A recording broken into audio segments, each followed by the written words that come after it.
Here I am. There you are. What a kerfuffle. Oh, good Lord. Oh, How are you? very queasy. Oh, why? Don't know. It could be lack of sleep. It could be just upset. I don't know. I Oh, just no. feel really, really queasy. Oh, dear. Have you got Well, any tips for overcoming queasiness? yeah, ginger. Okay. In what sort of form? Um, I used to take, so if you drink anything ginger, it never used to set on my stomach because it wasn't strong enough. So like Mm, lemon and ginger tea didn't help. So I mm. actually ate pieces of ginger, like crystallized ginger or Oh, okay. just ginger, and it helps settle your stomach. I do have, oh no, I've got rid of it, but I had a plethora of anti-sickness medication. Oh, did you? Yeah, but that doesn't help you in any way, shape, or form. So apologies. No, that's right. But it's nice to know that you had it at one Mm, point. hmm I could have helped. You could have helped, yes, if I'd decided to have this queasiness. Here in my house Yeah, well, a few yeah. months ago. Yeah. I feel that I have got a brief explanation, um, or excuse, whichever way you look at it, to give to you and all our listeners. I just wanted to explain because I've been really low vibe lately, and I apologise for that. I've had many things going on in my life, but Sarah has basically been holding our podcast up and doing everything, doing all the stories and everything. So I really appreciate that. Thanks for keeping the pod going, Poddy, because I've just Well, been I think you a seem to body in a forget. seat. I think that's all I am, is a body in a seat. There's no brain here. So you're um, providing all these great stories and everything and blams and everything, and I'm just not doing anything. I think you seem to forget that you do edit all of the episodes, and Yeah. all of the feedback we've been getting recently is that they love people love our banter and Mm, generally laugh along with us, and that's really really great. it's And lovely. yeah, and I know you're feeling down, but I think Yeah. everybody that we've had sort of come to us and speak to us and things says that they can relate to us, and that's really No, nice. We've had some people really lovely. contact us and tell us their cancer stories, or tell us their menopause stories, or tell us stories that they've also lost, mums, dads, things like that recently. So Mm, we are a podcast that focuses on fun. We try and have a lot of banter in the episode, but yeah. sometimes we everybody goes through shit, and Yeah. it's Life still happens, doesn't it? yeah, exactly. So you mustn't ever apologize for going through a difficult period. That's what we're Yeah. here for, and you know that all of our listeners support us, and we absolutely love when you get in touch and Oh, and we and really do. share your stories and things. Honestly, you might think that it's just, oh, I'll just send a quick message or, I'll just let them know that I enjoy the pod and I've been enjoying the story. But honestly, it really means the world. It can be the difference between us having a shockingly shit day or actually picking us right up when we need it Yeah, the most. It makes such a huge difference. yeah, it really does. And while we're on that subject, I've got some shout outs. Amazing. Yeah, I know, right? Um, so we had a listener called Katie. She got in touch with us recently just to say how much she loved the show and to share her story with us as well. And I absolutely loved that. Um, so I wanted to give a shout out to Katie. Hey, Um, Katie. hello. We And get a lot of Katies and Sarahs, or Katies and Sarahs, don't we? we do. Our people. I know. Same names. Yeah. Um, and we've got 2 new subscribers that have subscribed to our Blam episode. So thank Oh, you from the bottom thank of you, thank our you. hearts, because it just means the world to us, because we will obviously produce these Blam episodes and things, but they do take, every episode takes a while to research. Kate and myself, we try and get as much detail as we can. When we write the episodes, we could just glaze over a lot of things and it would be a lot easier for us and a lot quicker for us. But we try and do as much in-depth research as we can and try and get the facts correct as well, because there's so much varying information out there that then we have to try and corroborate what we've found with other evidence to say that it's correct. So it does take us a lot of time and a lot of effort. And so for people to then subscribe to the additional episodes, it honestly means the world to us. So shout out to Kaylee. Thank you, Kaylee. Thank you, Kaylee. And Kate as well for subscribing. And I don't know if we shouted out for Helen before, but Helen's a recent subscriber. So thank you. Thanks, Kate. Thank you. Thanks, Helen. Thank you, guys. That means the world. It really, really does. And we had a fan mail this morning. I know. I have responded to it. That's cool. So it was from Sarah. Yeah. And with a very similar email. Oh, I know. I emailed her back and I was like, I can't believe we share the same name and the same, pretty much the same email address. Weird. Yeah, that's really bizarre. Because I looked at that and I thought, is that my Sarah? And I thought, no, is she doing a joke or I wonder if she looks like me. Absolutely, I found my doppelganger. Yeah, could be your twin. Could be. Yeah. So Sarah is a Blam subscriber, and she was struggling to gain access to the Blams. So I have emailed a response. But if you are struggling to gain access to the Blams, please either leave us some fan mail. But when you leave us fan mail, put your email address in, please, so we can contact you back, or just email us. Whatevs. Yeah. Whatevs. We'll always try and do our best to respond. Well, Sarah will. I still would, even if anyone asked me, how do I get access to the Blams? I'd be like, I don't know. Ask Sarah. I try and respond straight away because actually, when I see a message pop up from a fan, I'm like, oh my god. I get really excited, so I dive straight on it. All right. So great. Shout out's done then. Yeah. Should we crack on with a random Blams? Go. We can crack on with a random Blam, but first. Oh yeah. Let me find one.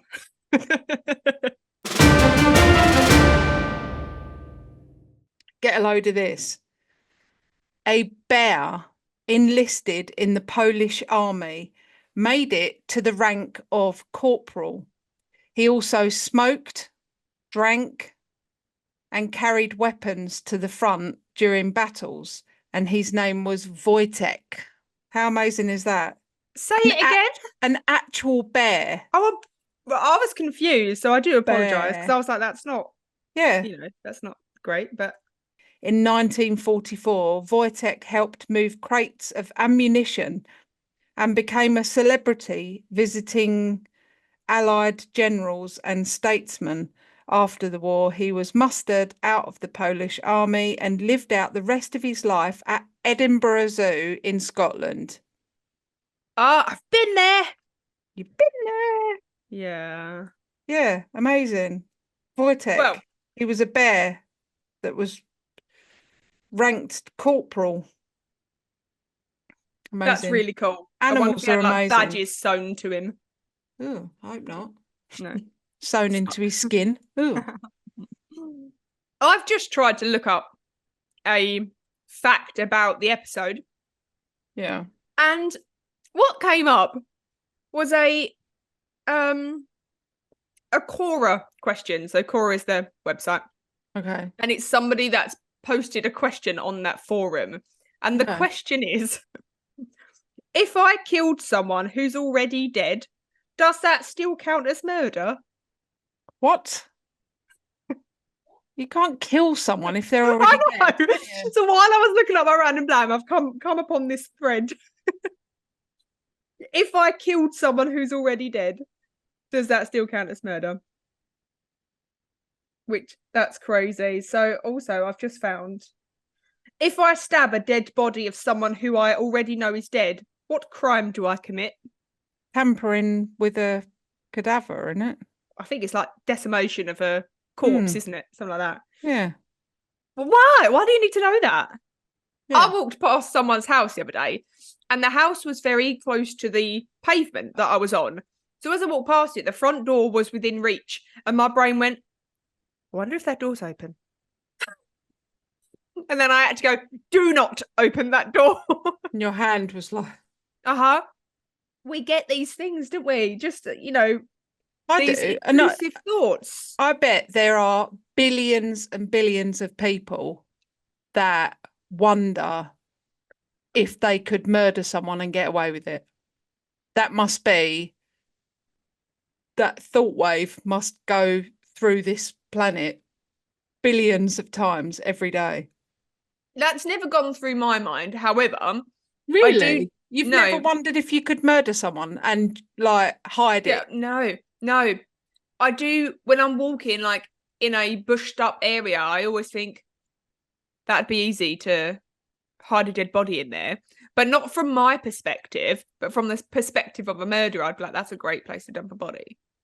Hmm. If I was a murderer, that'd be a great place. I don't think, oh, I wonder if I could get away with it. So I do. you and I have both read a lot about murders. Mm. Do you think that we would have enough knowledge to, Get away with it. yeah, to do Um, to actually murder someone and then cover it up and not get caught? yeah, Do you? yeah. Our house that I grew up in that had a basement Okay, yeah. with A and lot of things happen in the base, in the crawl spaces, didn't they? yes, well, Yeah, this basement did lead into crawl space, yeah. but it had part of the floor down there was just earth floor. Oh, And I always used to look at that and think, I dig that. I wonder if Dig you hole. could, or and then I used to think, I wonder if anyone before us did Uh-huh. do that. Yeah. We're just. I would never be able to harm anybody or anything. I'm a soft. Oh, so right, random Well, I blam's know if done I because could. this is going to go on. Oh yeah, yeah, yeah. Random blam's done. So I watched the Celine Dion documentary the other day. Oh, I haven't seen it yet. I saw part of it. Fucking hell. So I watched it and then I was talking to Josie about something and she was like, oh, do you mind if we don't go out this weekend? I'm really tired, blah, blah, blah. And I was like, yeah, it's fine.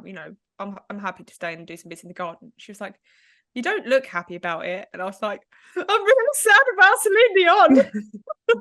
I just burst into tears. I did a big old cry because I was Oh, just so genuinely sad for her. I was so sad for what's happened to her and how it's affected her ability to sing and perform and things like that. And I was just so heartbroken for her. And then I did a big cry and then I was right afterwards. you don't look all right about it. I'm not all right. I'm really No, sad you're about not. Celine Dion. I haven't seen all. It's not something that I can cope with at the moment. No, don't watch it. I'm That in just your like, current state of mind. no, the slightest thing will set me off and make me Keep you over the cry. edge. Yeah.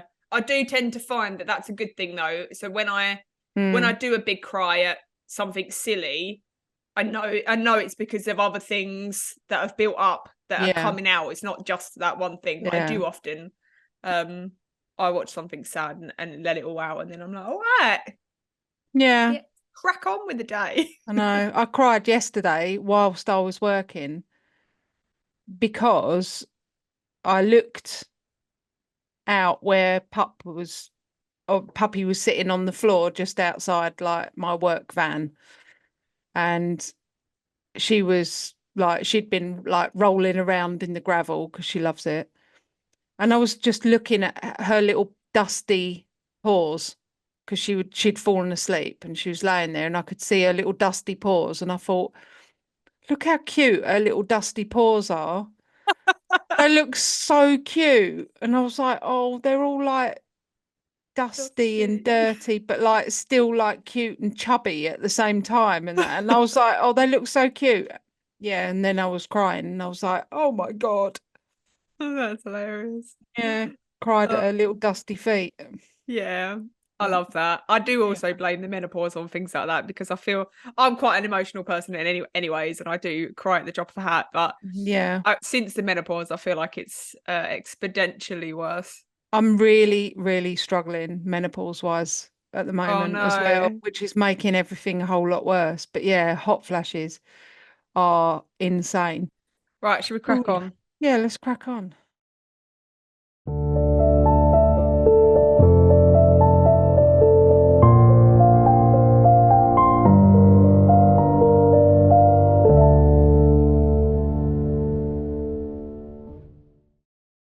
Morning. No, you can do it better than that. Not having that. Morning. Morning. Morning, everyone. Morning. It's a low vibe morning. I'm Sorry. not having it. I'm here for it. I Yeah. will pick it up. You pick it up. I'll pick it up and I'll carry it. Um, although when you was absent and I was doing the episode, Jesus Christ, they are boring as anything. Oh, Just a one like it's very difficult to have a conversation with yourself. not So, impossible, but just oh no, difficult. it just I apologize to everybody listening to those currently or just that I have listened to them. Oh, They're you not my did a best great work. job. The stories are good, don't get me wrong, but there's no banter. No. None. Um, but yeah, never mind. Um, so today's episode, Hmm. I was researching just some more light-hearted stories because of the heaviness of the last story. I wanted something a little bit lighter. Yeah. And I came across this story of Gloria Ramirez. And I thought I'd share it with you all because Why not? perplexed about it. Sounds good. Sounds So, like a good reason for you to do it on Perplexed Podcasts. absolutely. Gloria Ramirez was born on the 11th of January 1963, and she lived in California with her, I believe it was her boyfriend. She'd had a husband previously, she'd been divorced, and she now was seeing somebody else. And she had two children from her previous relationship. I think they were 9 and 12. She attended church every Sunday. Her friends and family described her as joyous and a bit of a joker. And she was just a lovely character. She was a really, really lovely lady. And I think just before her 31st birthday, she was diagnosed with late stage cervical cancer. Oh. And that's rubbish. Like, that's to be that age and to be diagnosed with late stage cervical cancer means that it's already started to spread to other parts of the body. Yeah. But that didn't mean that it wasn't treatable. Her case wasn't terminal. There were options available to her, and Gloria grabbed hold of those options. She started her chemotherapy, and I think she was due radiotherapy and things like that. 6 weeks later, on the evening of February 19th, 1994, missed out some letters. Gloria was at home with her boyfriend when she started being sick and feeling faint. And these aren't unusual side effects of the chemotherapy. I can tell that from first-hand experience, it makes you incredibly sick. And so that's not unusual, but the sickness does subside. But for Gloria, it didn't seem to be improving as the evening went on. So, and later on in the night, she started suffering from heart arrhythmia and heart palpitations and difficulty breathing. So an ambulance was called for her. And when paramedics arrived, they noticed that her blood pressure was very low. And when asking her questions, what's your name, blah, blah, blah, when they were speaking to her, they noticed that she was quite incoherent when responding. She wasn't quite with it. So they loaded her up into the ambulance. And while en route to the local hospital, which was Riverside Hospital, they fitted an oxygen mask to her and to try and get her oxygen levels up. And then they began taking her vitals, the blood pressure and things like that as they do, ready to pass on to the hospital staff when they arrived. And they arrived at the hospital at around 8:15 p.m. that evening. And the hospital staff there immediately sprang into action. They dealt with a lot of patients like that before, so they knew what they was doing. They administered diazepam, midazolam, and lorazepam, and that was in an effort to control her breathing, to get her heart rate back to normal, and to sedate her. And it was soon very clear to staff that she wasn't responding to any of the medication that they gave her, and she was rapidly declining, and she was now in cardiac arrest. So fearing that her heart would stop at any moment, they tore open her shirt and then they applied these sticky electrodes onto her chest to start defibrillations. And as they did that, a staff member noticed that Gloria's skin appeared to be covered in like an oily sheen that was unlike sweat. And they noticed as well that she was giving off this odor, and they described it as almost a garlicky, fruity kind of smell, mostly emanating from her mouth. But they didn't think anything of it. They were all hands on deck. And her vitals still were not normalizing.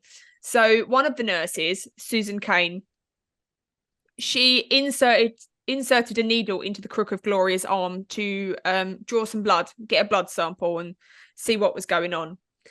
And as the blood filled the tube, she commented to the room that she could smell a strong odour of ammonia. And it was so strong that she actually kind of said aloud to the room, "Who's popped the ammonia?" Because she assumed somebody had got something out, because ammonia is an incredibly strong smell, and it's not something you can mistake for something else. No, it's a burny nose smell, isn't it? It's a hard to breathe in kind of smell. Yeah. She then inspected this tube of blood because she was concerned about this smell. And in this tube of blood, she could see what appeared to be tiny little crystals floating in the blood, which is very unusual. They don't have any business of being in the blood. So Susan handed the vial of blood to another nurse, Maureen Welch, and she was a respiratory therapist. And she took the vial of blood, and she could also smell this smell of ammonia coming from this tube. The vial was then handed to Julie Gorginski to inspect, and she was one of the main kind of doctors in the room. She smelt the same as the others. The others all smelt this ammonia smell. So then she leaned in to the IV port where they'd inserted the needle to draw the blood. And so she inhaled sharply. She did this big sniff to try and figure out where this smell was coming from. And as she breathed in, she stood up incredibly sharply, and she grabbed her face was burning. And then colleagues noticed that her eyes were kind of rolling back in her head, and she looked like she was about to faint. So they managed to catch her before she hit the floor. They put her on a gurney and they wheeled her out. And in the next few moments, Suzanne Kane, who initially took the blood, started to feel ill. And she started complaining of difficulty breathing and of feeling faint. And her vision started to blur, and her arms and legs started to kind of go into these spasms, these contractions, and she couldn't really do anything.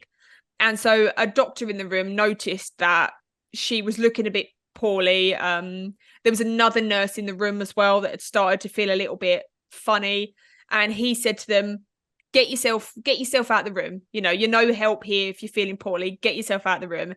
And as both women left the room, they fainted.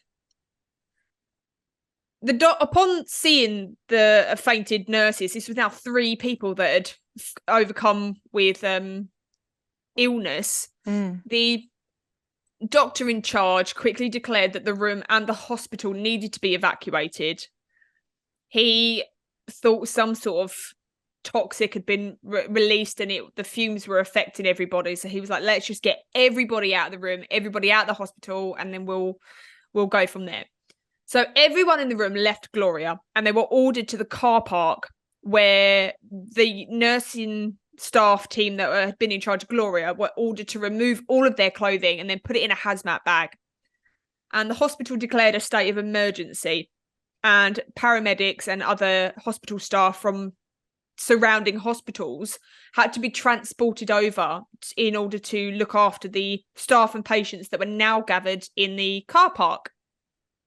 And it was pandemonia. There was, gurneys all out in the car park, and there was nurses keep coming out of the building and fainting. And so there was, ambulance crews turning up. It was just pandemonia. It was, they kind of said it was a bit like a war zone, with people keep coming out of the hospital and then fainting, or people going in and out of consciousness, and doctors having to go over to the next person and what's wrong with you? What's wrong with you? Dr. Julia Gorginski and the nurse Maureen Welch, who'd become incredibly poorly in the room, were so poorly that they had to be rushed to one of the other hospitals for emergency treatment. 27 out of the 35 staff members that had been working on Gloria had become poorly. Their symptoms ranged from fainting and shortness of breath to nausea and temporary paralysis. Whatever it was that had affected these staff members had resulted in 5 of them being hospitalized at least overnight, with one person spending 2 weeks in intensive care. Jesus. And she was treated for apnea, which is stop-start breathing. She wasn't breathing, wasn't breathing properly at all. She had developed hepatitis. She had developed pancreatitis, and she had developed avascular necrosis, which is a condition where the bone in your body is starved of blood and then starts to die, and that had affected her knee. And then doctors noticed that while they was working on these nurses that had become poorly, they had the same crystal-like particles in their blood that were present in Gloria's blood as well. So whatever had affected Gloria was now affecting these nurses. While this was all going on in the car park, the pandemonia, whatever else, a secondary medical team had arrived to then take care of Gloria. So they actually donned hazmat suits and protective gear, and they went back into the hospital to try and save Gloria's life.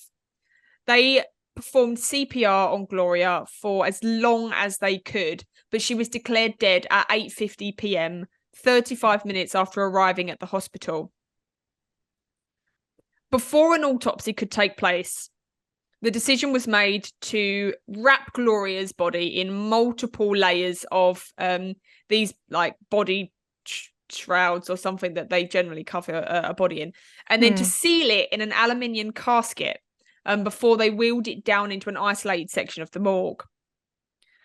A specialist hazmat team from the Riverside Fire Department was called to go into the hospital, to go through the entire hospital and try and locate this source of whatever substance it was that they believe had leaked and then affected these 27 people. So they went through scouring everything, and they actually found nothing. They found no leaks. They found no toxins anywhere. They couldn't find anything. There was no explanation as to where these toxic fumes had come from, apart from that it could possibly have been coming from Gloria herself. That Gloria's body was somehow releasing toxic fumes strong enough to take out most of the team that was trying to save her life. I've known people like that. Just so toxic.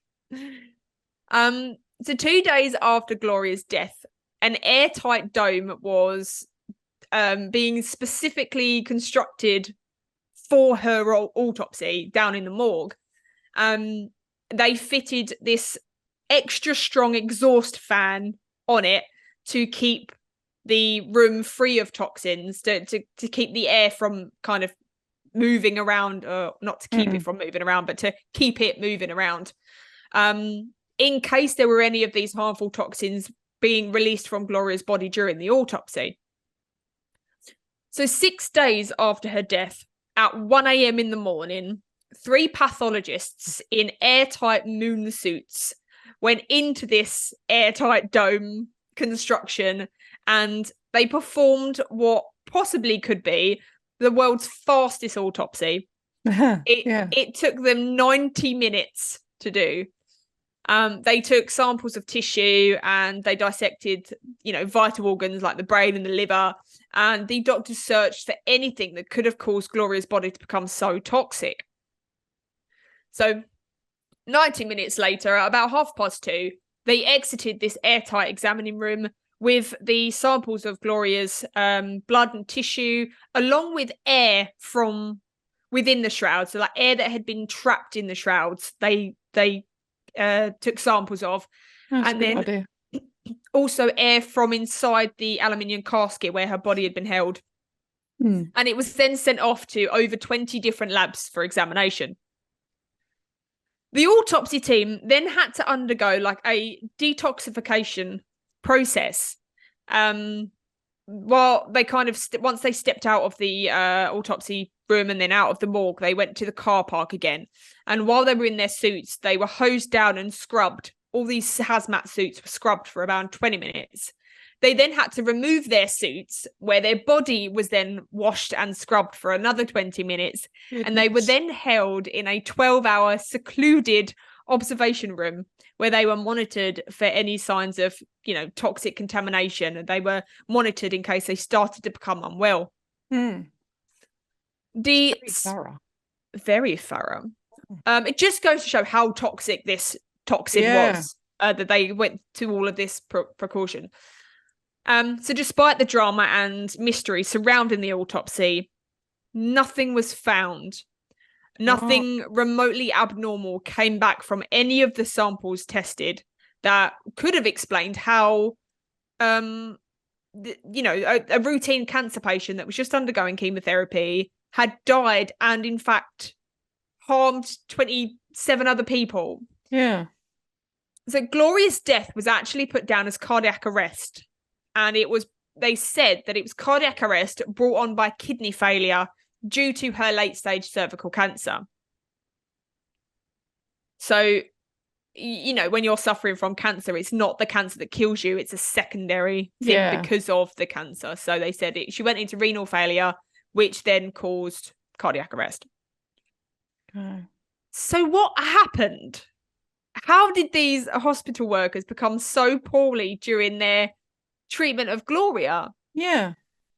And that's the question that everybody was asking. Well, I'm asking it now. Well, I'm going to tell you now. All right, well, good. Well, maybe not. Do it then. The Riverside County Health Specialist Department called in California's Department of Health and Human Services, which put 2 scientists on the case. Dr. Anna Marie Osario and Kristen Waller. 2 bright scientists. They went round the hospital and they interviewed the 34 hospital staff members that had been working in the emergency room that evening on February 19th. They devised a standardized questionnaire for these hospital staff. And the scientists found that the people who had developed severe symptoms, such as loss of consciousness, shortness of breath, the muscle spasms, and things like that, they tended to have certain things in common. And they were people that had worked within 2 feet of Gloria and that had handled her IV line and her vial of blood. And they had been the ones that had been the most affected by Gloria's fumes. But their scientists also found something else.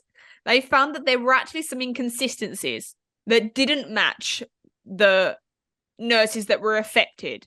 So some of the nurses that had been infected hadn't come into contact with Gloria's IV port at all, or they hadn't come into contact with Gloria's blood sample.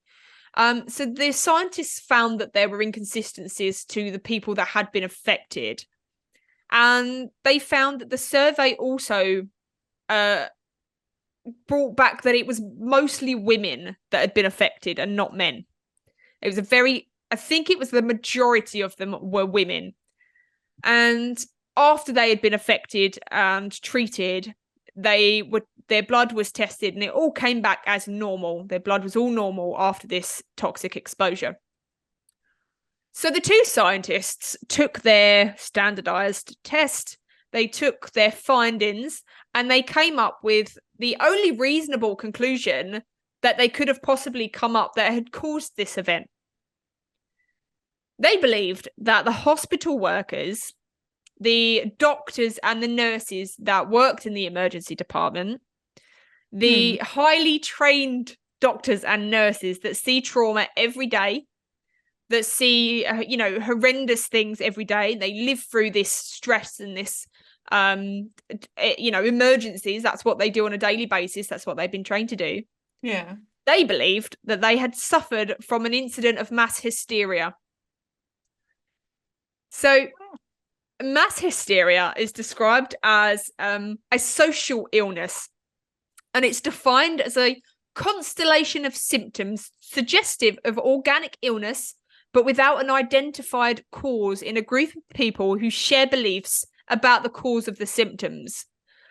So basically, in layman's terms, it's a genuine physical response that your body has to something that your brain believes is happening. So they believed that one person felt ill and then the rest went, oh, I can smell that ammonia as well. Maybe that's what's making me ill. And then she went, I can also smell the ammonia. Oh my gosh, it's making me ill. And then the whole room was going, oh my goodness, I can smell it too. I must be getting ill. And then they all succumbed to this illness. So, right. And that is a genuine thing that does happen. Yeah, we covered. I get that. If it's like not a room full of professional your average doctors. Joe, yeah. So we actually covered this a little bit when we did. I don't remember whether it was in a Blam or a normal episode, but we did the dancing plague of, I don't know, 1618 or whatever it was. Yeah, I was thinking about that the other day, actually. Yeah, I think it might have been a Blam. I think it might have been a Blam, but that was a case of mass hysteria where people just started dancing in the street, and then other people joined in and started dancing in the street, and they danced themselves into like death. They went past the point of injury, just carried on dancing, and actually a lot of people were injured and died in this dancing plague of whenever it was. So it's a genuine thing. However, the scientists basically said that they'd imagined that they were sick. They actually said, this is a quote, that they had such vivid imaginations that they placed themselves into the intensive care unit. Now, if I was a health professional that had become incredibly poorly during their course of working with somebody and had sustained vascular necrosis because of this, I would be outraged at the assumption that I'd made this up. And that's exactly what happened. The healthcare workers were not happy that they'd been accused of mass hysteria. So they actually were so unhappy that they filed a lawsuit against the hospital and said that isn't right. You need to find out what's happened because, what if that happens again? Yeah. So the hospital were forced to get another opinion, and they contacted the Lawrence Livermore National Laboratory. I don't know if that's laboratory, to investigate laboratory. And so the Lawrence Livermore was initially, it wasn't like a laboratory, or it wasn't a medical laboratory. It wasn't in the toxicology business. It was originally created as makers of nuclear weapons during the war. Oh. That was their business. They designed nuclear weapons during the war.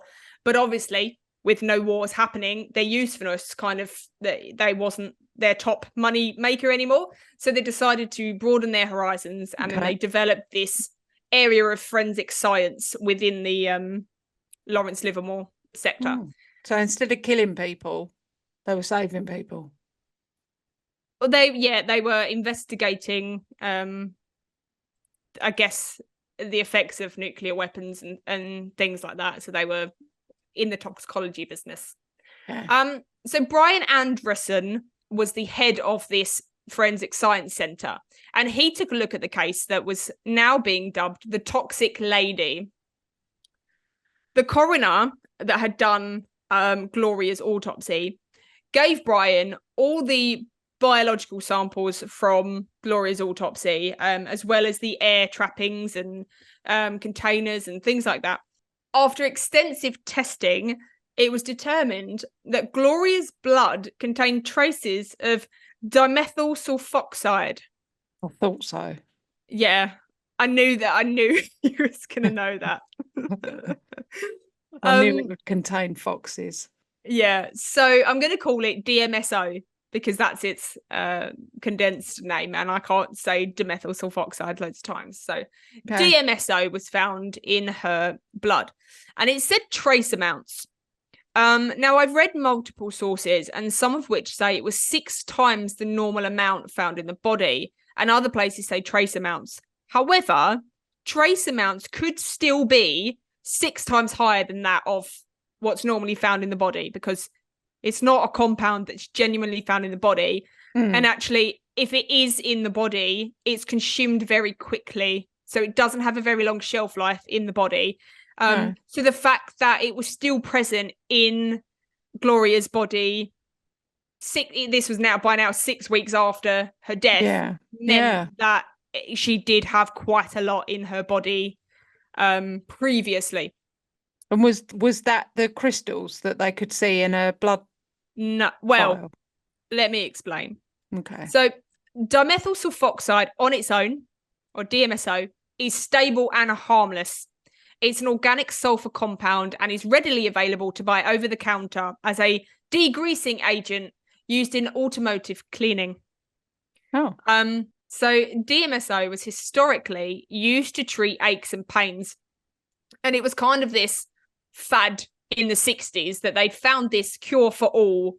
You could buy it in creams. And then you would apply the cream containing the DMSO onto areas of, pain or whatever else, and it would go. And athletes used to use it in areas that were injured in their body. And it was like this great thing that they had found. But it went under more scrutiny because more people were using it, and it actually was found to be incredibly toxic. And if used too much, it could cause blindness in patients. Shit. So that was in 1967. So by 1994, when Gloria was supposedly have been using it, the only way to buy it was in its purest form as a degreaser. So to go to a car shop and buy it as a degreaser. This, however, contained 99% of DMSO instead of it being mixed with other ingredients like in the creams and things. So it's incredibly pure in its purest form to buy it as a degreaser. So it should be used as a degreaser. Absolutely. Yeah, you shouldn't be rubbing that. Don't be rubbing that on your body. Don't be rubbing it in. Yeah. No. But people still stood by the fact that it was great for relieving pain, and things like that. When people have these like natural remedy cures, and if you put a garlic clove in your ear or onion on your ear, it takes away your ear pain and things like that. So people still did stick by the fact that DMSO was great for topical use.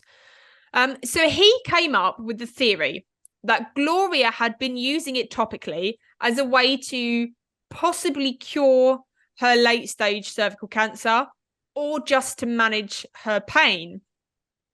And this would explain the greasy-like substance that had been covering her body when she arrived at the hospital. Right. Although this theory accounts for the levels of DMSO in her body, it doesn't account for the toxicity that affected the other nurses. So he then looked up what happens to DMSO when it's exposed to oxygen. And he came up with this revelation. And this is where I may lose some people, because it gets a little bit sciencey. Because when you mix this molecule with this molecule, then it converts to a different molecule, and then so on and so forth. Yeah, so we can keep up. You We're got all this, right. yeah? Yeah, You we've got this. got this, haven't we, guys? Yeah, Okay. we've got Well, this. I've tried to make it as basic as possible. So when dimethyl sulfoxide comes in contact with oxygen, it converts to dimethyl I think it was sulfone or something like that, and that's what turns it into a crystal, Right. and that's explains the crystals in the body. When it's exposed to yet more oxygen, it then converts to dimethyl sulfate. And as a gas, a sulfate is a gas, dimethyl sulfate vapors destroy cells in people's eyes, lungs, and mouth. And when this vapor gets into the body, when it's breathed in, it can cause convulsions, delirium, and paralysis. And of the 20 so symptoms described by medical staff that evening, 19 of those symptoms match the symptoms of people that had been exposed to dimethyl sulfate.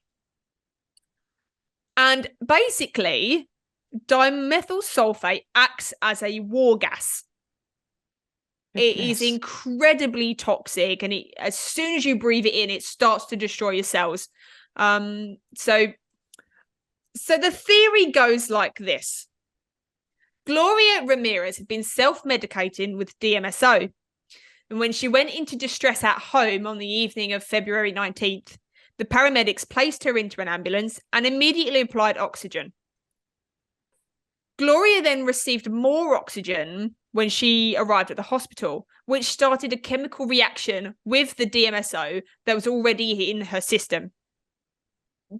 Chemically, DMSO is 1 atom of carbon, 3 atoms of hydrogen, 2 atoms of sulfur, and 1 atom of oxygen. And in that form, it's stable and harmless. Okay. However, according to this theory, when the medical staff applied the oxygen to Gloria, the chemical formula changed, and by adding more oxygen. So then it changed to the dimethyl sulfone, which is the crystallized form, and it's also harmless. And it's commonly found in plants, and it's actually marketed as a dietary supplement as well. You can buy it. So that's still okay. You can still have that. However, when more oxygen is applied, so when there's 4 atoms of oxygen, it then turns into dimethyl sulfate, which is the incredibly toxic gas. So this is what Brian said was what happened. This amplified oxygenated DMSO molecule is what turned into this dimethyl sulfate and then emitted this noxious gas in the room. And the coroner was presented with this theory, and he was under immense pressure to pinpoint what had happened. And he went, yes, you've hit the nail on the head. Yeah, that sounds exactly what's happened. So I'm good to go with that. And then a report was published.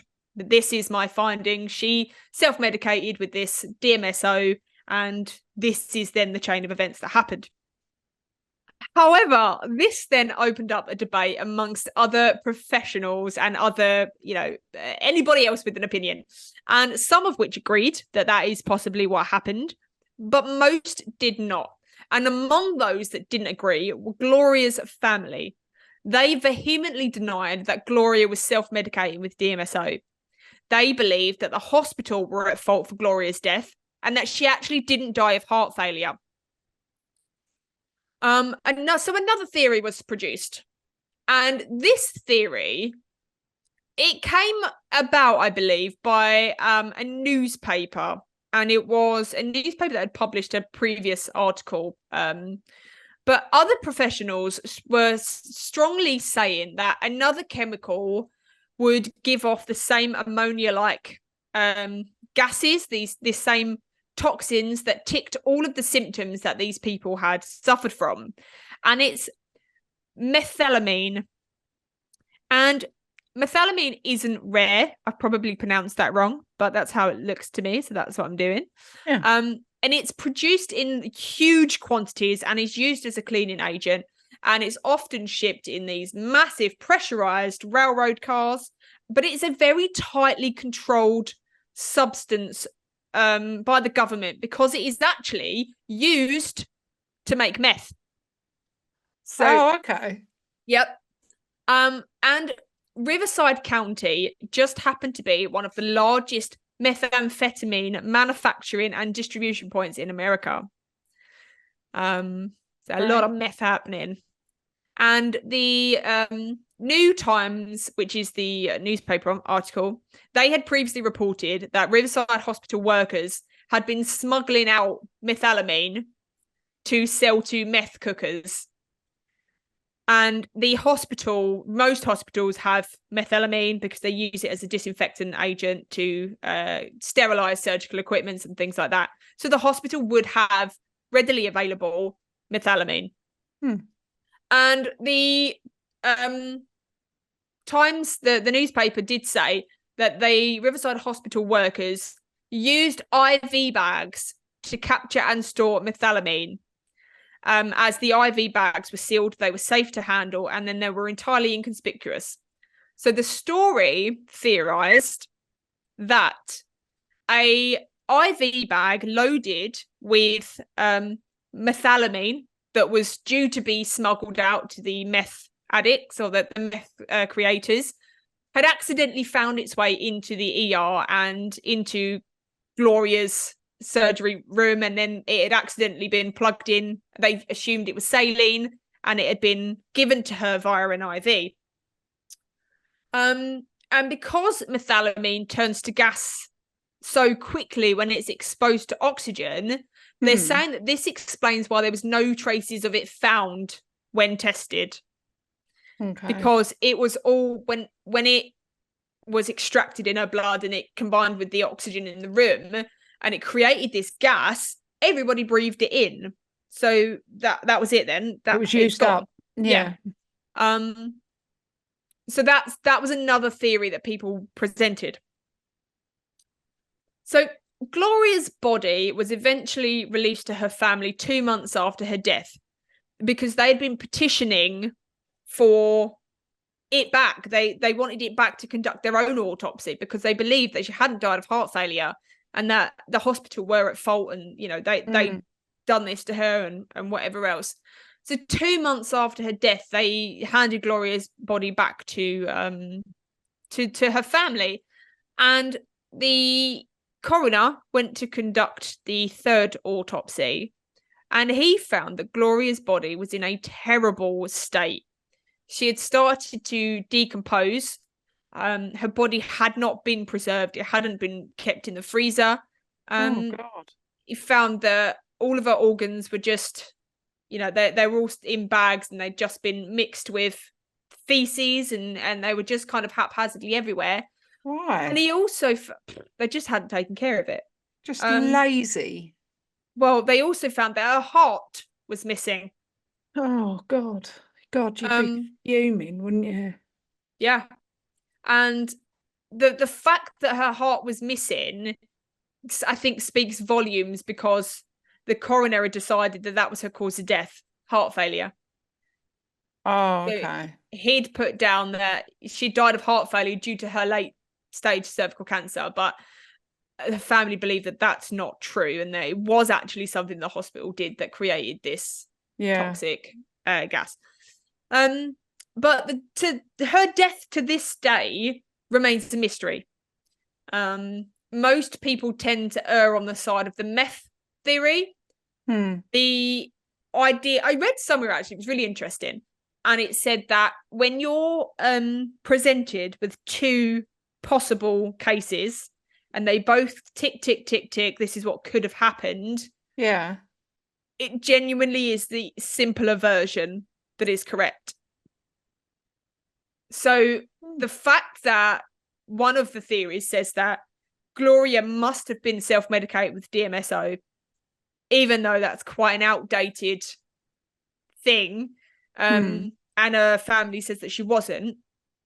And then for the oxygen to be applied and then to be applied and then to be applied for it to turn into this noxious gas, it seems like the simplest version is that the hospital that it was already a fact that the hospital had been held accountable or staff had been using these IV bags to smuggle methalamine out of the hospital. Yeah. So it is possible that it was the methalamine that had been injected into her. Yeah, because I think if I was taking certain medication or supplements or anything like that, which I do, I'm always very conscious of like making sure that Claire knows exactly what I'm taking and what I'm doing and why I'm taking it and why I'm doing it. Because if anything happened to me, I know that Claire would like speak to medical professionals and be like, this is what she was taking, this is what she was doing. And if it they was were a like, degreaser, has she been degreasing herself every night, what would be like the purpose of there was no family going, no. Yeah, there was no DMSO found in our house either. When it was combed, there was no no sign tin of of it. degreaser or anything like that in the house. So the likelihood of that happening is probably slim. But they kind of said that because her kidneys were shutting down, it then couldn't filter out the DMSO and it built up in her body, and then the oxygen was applied, and like it was this whole cascade of events that which isn't to say that it didn't happen, because sometimes it is those cascade of events that, you know, one thing alone wouldn't have caused it, but actually it's that plus that plus that plus that. So it is possible. 1 in a million chance that would happen, but so yeah, to this day nobody knows how she died, but poor Gloria, she was just a mother of two suffering from this horrendous condition, and she's now forever remembered as the toxic lady. Yeah, that's quite sad. What was her last name? Ramirez. Gloria Ramirez. Yeah. And some of the nurses as well to this day still suffer the consequences of inhaling that toxic gas. I bet they do. Yeah, one of them still suffers with that necrosis of the knee, and one of them has memory problems. So to be so insulted by a group of scientists to say that you've made that up, you suffer from mass hysteria, that's crazy. I know. So crazy. I'd be like, mass hysteria. I'll give you mass hysteria. You want to see mass hysteria? What mass hysteria looks like. Yeah. So that's the story of the toxic woman. Well, that was great. That was really good. Really interesting. Yeah. I like mixing in with a bit of science. Yeah, I'm not sciencey. I don't understand science, but I tried. Super interesting. I like it. Yeah. Well, there you go then. Be thinking about that all day now. Yeah, don't ingest DMSO. Ah, don't degrease yourself, guys. It's a slippery slope. See what I did there? Yeah. All right. Well, we'll see you next time. All right, guys. Thanks. Bye. Bye. If you have enjoyed listening to our episodes, make sure you rate us and leave us a review on whatever platform you are listening. We absolutely love hearing from you guys. So you can also help support our show by donating to our Buy Me a Coffee link. We will make sure that you get a massive shout out and a big thank you in our next week's episode. You can also follow us on social media at Perplexed Podcasts. We're on Facebook, Instagram, and if you want to see more videos and blooper reels, subscribe to our TikTok and YouTube channels. You can also email us your stories at perplexedpodcasts@gmail.com. And you can find all the relevant links in the episode descriptions. Thanks for listening. Bye. Bye.